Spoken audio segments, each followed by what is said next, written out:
그거 아십니까? 하나님은 세계 최고의 드라마 PD입니다. 그의 손을 거쳐간 스타들이 밤하늘의 은하수만큼이나 수를 셀 수도 없이 많이 있죠. 성경은 하나님의 드라마들로 가득한 책이에요. 아담으로부터 밤모섬에 유배된 요한의 이야기까지 성경은 전부 사람들의 이야기들로 가득해요. 그들은 모두 하나님 PD로 인해 스타가 된 사람들이죠. 주연이든 조연이든 선인 또는 악인으로 출연하든 이제 우리는 그들의 이름을 알고 그들은 우리 마음속에 기억되는 영원한 스타들입니다. 그리고 성경 이후 역사의 모든 순간들마다 세상이 기억하든 혹은 알지 못하든 상관없이 수많은 하나님의 스타들이 이제 하늘나라에 있고 오늘도 이 땅에서 현지 로케를 하고 있는 수많은 스타들이 존재합니다. 그런데 말입니다.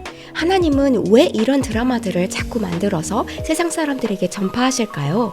하나님 방송국은 대체 뭘 하고 있는 걸까요? 어떤 한국 예능 프로에서 스타 아빠와 그의 젊은 딸의 소소한 삶의 모습들을 보여주거나 스타 아빠가 그의 어린 자녀들과 놀아주는 육아 프로그램, 스타와 반려동물이 어울리는 프로그램들이 인기리에 방송되었었죠. 이런 프로그램들을 통한 대개의 시청자들의 반응?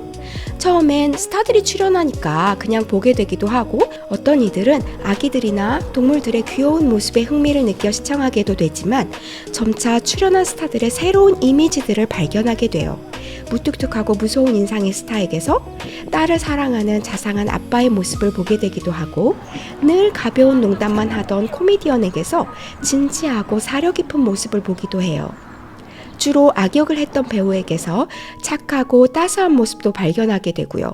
카메라는 주로 귀여운 아가들의 모습에 집중하는 것 같지만 실상 프로그램의 결과는 스타들의 이미지를 제고하고 스타가 더욱 스타되게 하는 효과를 나타내요.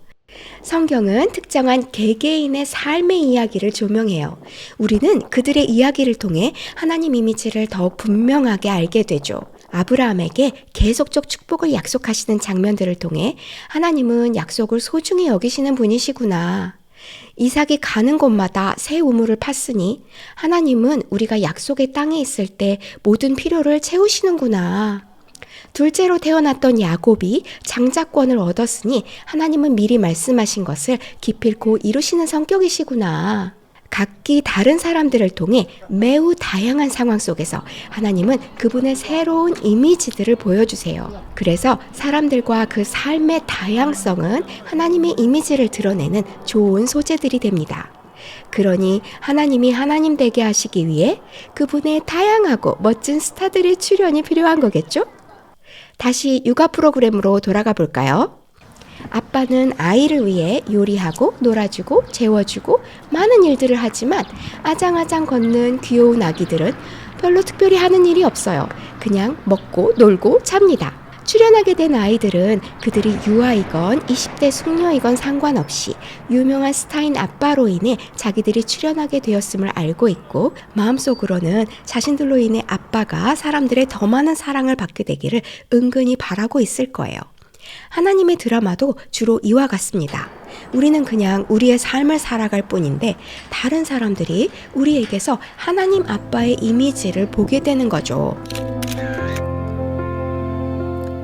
형제들이 동생 요셉을 조롱하고 때리더니 지나가는 상인들에게 노예로 팔아버려요.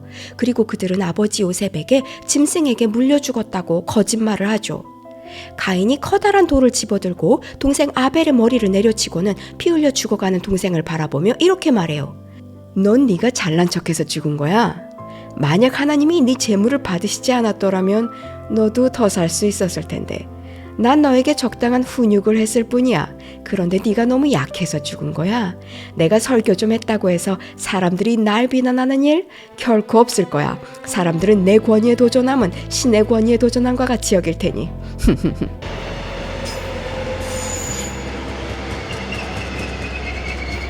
다른 어떤 이야기들보다 이런 장면들에서 시청률이 마구마구 올라갑니다.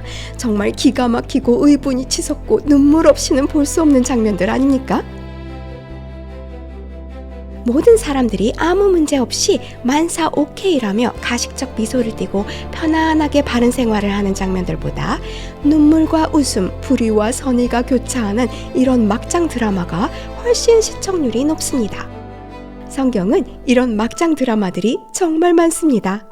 야곱은 아내가 2명, 아니 4명이었고, 유다는 며느리와 동침해 아이를 낳았고, 다윗이 간음을 했다가 딱 걸렸고, 엘리야가 이세벨을 죽여버린다는 협박을 받더니 더 이상 살기 싫다며 드러누워버립니다. 그 인기 많고 착한 예수님이 어느 날 갑자기 같지도 않은 찌질한 모함에 의해서 십자가에 죽습니다. 하나님은 정말 대단한 천재 PD입니다. 출애굽 블록버스터에서는 모세를 통해서, 하지만 모세에 대항하는 이집트 파라오를 통해서도 최고의 시청률을 뽑아냅니다.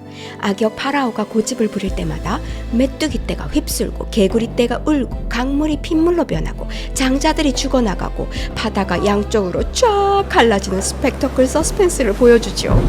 그러면서도 본래의 드라마 제작 목표를 분명하게 드러내고 있어요.